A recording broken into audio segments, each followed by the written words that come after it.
Rhetoric. What is it? Rhetoric is the art of persuasive communication, whether speaking or writing. A key word in this definition is art. Yes, rhetoric is artistic in many ways. Rhetoric dates back to ancient Greece. Greek philosopher Aristotle is considered the father of rhetoric, while Plato and Socrates get honorable mentions. The main difference between Plato and Aristotle's beliefs is that Plato believed rhetoric was limited to the courtroom, meaning rhetoric had no place outside of the courtroom in average everyday life. In Isocrates' case, he thought of rhetoric as more of a philosophy that only civic leaders could use effectively, like politicians. He thought that average everyday people were very easily manipulated, and therefore they didn't have the necessary cognitive skills to evaluate an argument.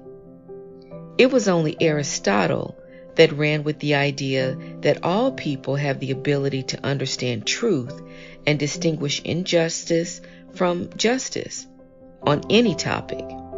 Thank goodness for Aristotle. Around 50 BC, Roman orator Cicero did a quote-unquote reveal of what he called the 5 canons of rhetoric. It's just a fancy way of saying 5 general principles or rules that should be applied when creating rhetoric to make it more effective. They are invention, arrangement, style, memory, and delivery. Together, these 5 principles pave a pathway to great written and verbal persuasive techniques. Let's start with invention. Invention is the process of figuring out what you want to say. This phase is where the discovery of rhetorical practices takes place. Rhetorical practices meaning rhetorical strategies. Thus, invention is where the rhetorical framework is created. Additional details about the rhetorical framework are provided in part 2 of this video series. Arrangement. Arrangement deals with deciding in what order to present your ideas once you've decided what you want to say. Sequencing, paragraph structure, and the ordering and framing of ideas all make a difference in building a line of reasoning and rationale. Style. Style involves how the writer or speaker wants to express his or her ideas.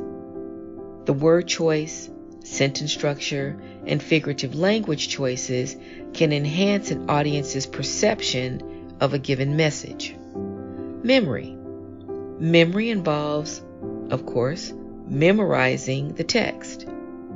How much of the text a speaker commits to memory and which portions of the text are committed to memory both affect the delivery and effectiveness of a speaker's message. And finally, delivery. Delivery is the mechanics of presenting a speech or a text.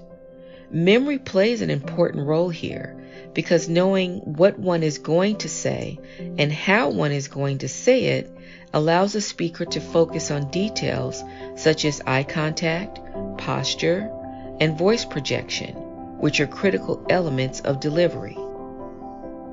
In sum, the elements of ancient rhetoric are still very much entwined in the tools used to develop arguments today. Stay tuned for part 2 of Introduction to Rhetoric, in which you will learn about modern or modified approaches to rhetoric. The remaining videos in this series will address how to use these techniques and strategies and to ultimately construct your own arguments, to synthesize sources, and to analyze arguments that others construct. Thanks for watching.